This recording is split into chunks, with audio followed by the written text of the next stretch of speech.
They're seeing a quarterback that looks like the worst quarterback in football in Dillon Gabriel. So they're jumping to the conclusion, like, oh my God, this is catastrophic that Shedeur is not playing in front of him.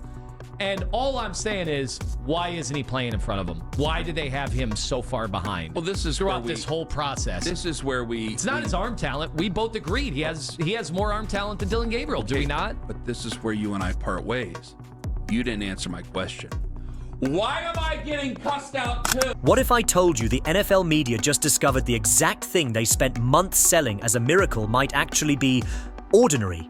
Picture a room full of analysts, mid-rant when one of them squints at film and the collective head tilt happens. Suddenly, the narrative cracks and the backup plan that nobody wanted to admit existed becomes everyone's last hope. But of course, this is Cleveland, so nothing is ever simple.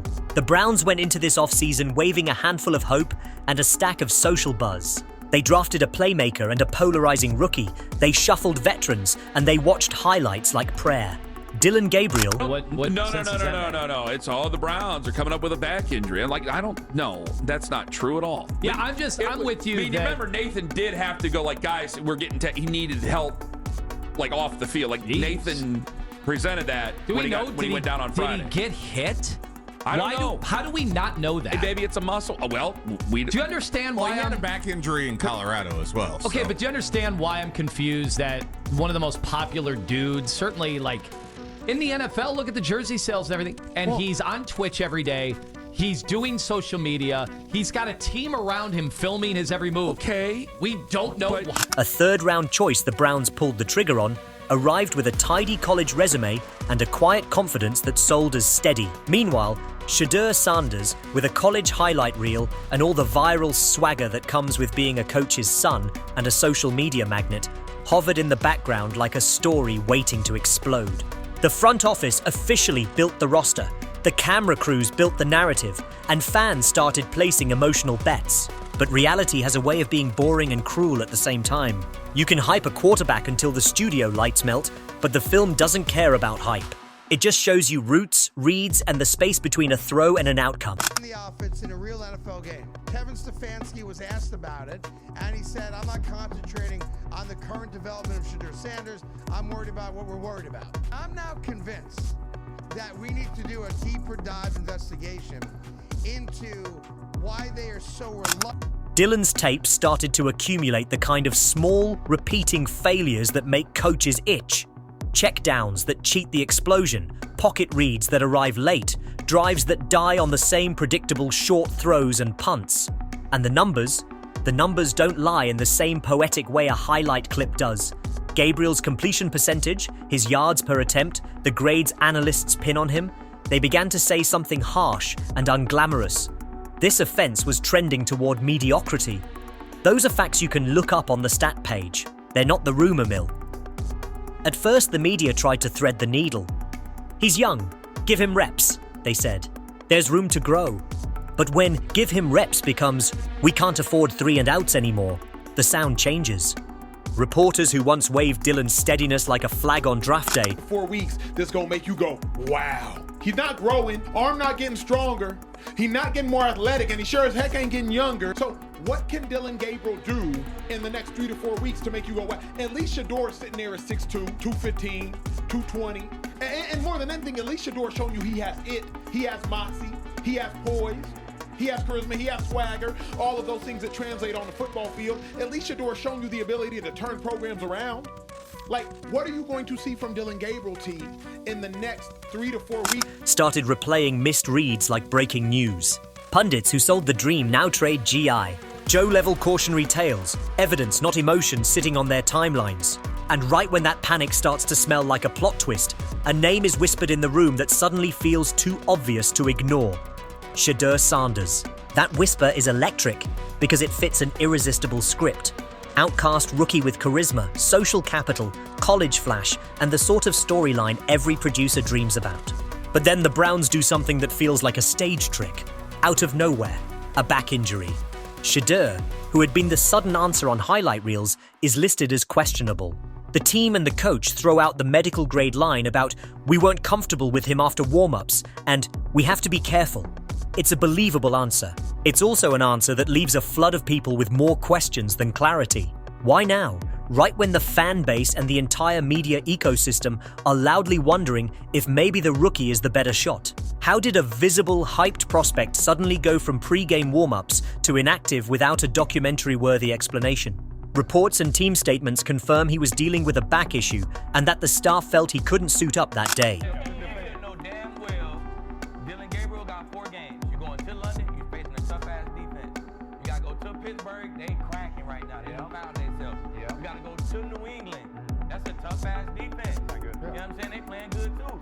If Dillon Gabriel, the media knows, if Dillon Gabriel go 0-4, hey, guess what we got, y'all? Shedeur next. They never going back to Flacco. The media know damn well they not. It don't matter who the two. They're not going back to Flacco. Keep that in your notes. It's a neutral fact that fuels the drama, not the drama itself. So now you have 2 competing stories side by side. Dillon, the safe pick you thought would hold steady and not implode. And Shedeur, the flashy underdog the industry kept flirting with but never fully trusted. On one side, there's film that shows hesitation in the pocket, throws that take too long to travel, and decisions that look like they arrive after chaos has already started. On the other side, there's the college tape and the preseason flashes where Shedeur looked composed, accurate, and quick to make the kind of throws the NFL makes you pay for. The contrast is delicious for narrative-hungry shows. Safety versus swagger, management versus magic. Of him, but I'm going to say what I've said the last 2 weeks and what I've said all along.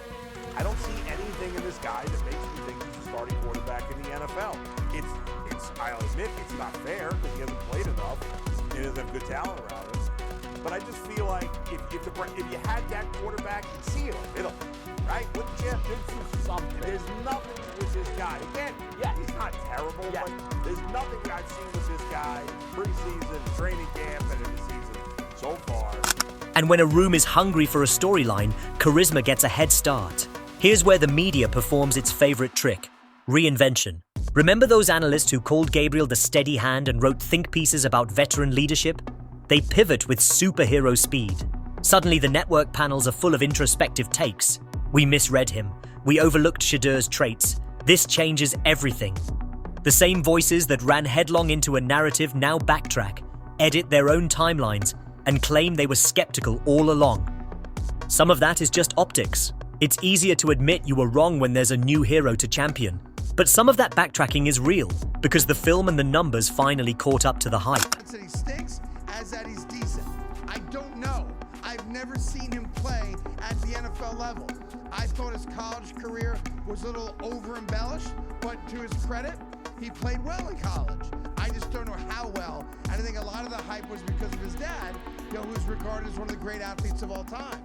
But it just doesn't make sense when you acknowledge the fact that NFL coaches and owners would literally trade their moms into sex slavery to win games. It is a win at all cost proposition in the NFL. They cannot win with Dillon. Journalists and insiders start dropping tidbits, half-tweets, and hearsay, and the rumor mill that builds a legend starts grinding. Meanwhile, the Browns' front office looks like a production team in a tense scene.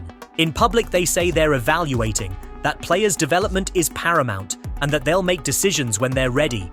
That's the job-safe version of leadership. Behind closed doors, you can almost picture the whiteboards being erased and redrawn. The coach and the staff have to balance development, optics, and the reality of winning games in the now. I understand why we're not having this conversation. Why Kevin Stefanski's not giving us answers. We're not even considering looking Shedeur Sanders' way right now. Are you watching Dillon Gabriel's performances the past few weeks? Yikes! Here's some numbers for you. His passing grade, according to PFF, is 47.6. That's worst among all starting quarterbacks. His completion percentage, 59.9, fourth worst. All right, this is where it gets jaw-dropping, folks. His yards per attempt are 4.9, also worst among starting quarterbacks. So, how do you throw the shortest passes of any quarterback? Kevin Stefanski has publicly deflected direct promises, cautious about tipping his hand and insisting the team is focused on development, all while fans and media push for a change. That tightrope walk is exactly what fuels the conspiracy chatter. Is the injury genuine? Is it timing? Or is it a way to keep options open while they prepare a bombshell move? Let's be blunt about the tape. Watching Gabriel lately can feel like watching someone attempt to build a connection with a radio that's always picking up static. The dropback, the scan, the release. The chain has too many broken links. Drives evaporate into 3 and outs. Wouldn't you, just to see if it does anything to the offense, give him an opportunity to go in there and play? Yeah, obviously my focus is where we are right now, Mary Kay. That's not my focus. If he had said to you guys, hey, I want to play, I can play, I mean, would that have factored into this at all, or what was the thinking behind that and how'd that go? Yeah, he obviously came in Saturday with his back injury. We were hopeful that he'd be able to move around well enough to suit up on Sunday, but put him through a pregame warm-up and obviously just... And the offense, more often than not, looks like it's playing to not lose rather than playing to win. PFF's grades and league stat columns back that up. When your passing grade lags and your yards per attempt sinks to the bottom, coaches start asking the one question that ends nights for OCs and GMs. Is this sustainable? But hold on. Don't make the rookie into a savior just because the starter is struggling. Shedeur's college resume is shiny for a reason. Accuracy, poise, big play flashes. He's the kind of player whose college tape makes analysts dream. Yet the NFL is a different planet. The sample size at the pro level is 0 for him. Practice performances and a sparkling preseason don't always translate. That's why you hear scouts and coaches temper their own excitement. He has traits, they say, but we don't know. See, still, traits sell headlines and hope sells tickets, and that's the engine driving the discussion. So what's really happening in Cleveland? The pragmatic answer is this. The Browns are juggling options while trying not to implode. Joe Flacco is aging. Kenny Pickett didn't lock anything down,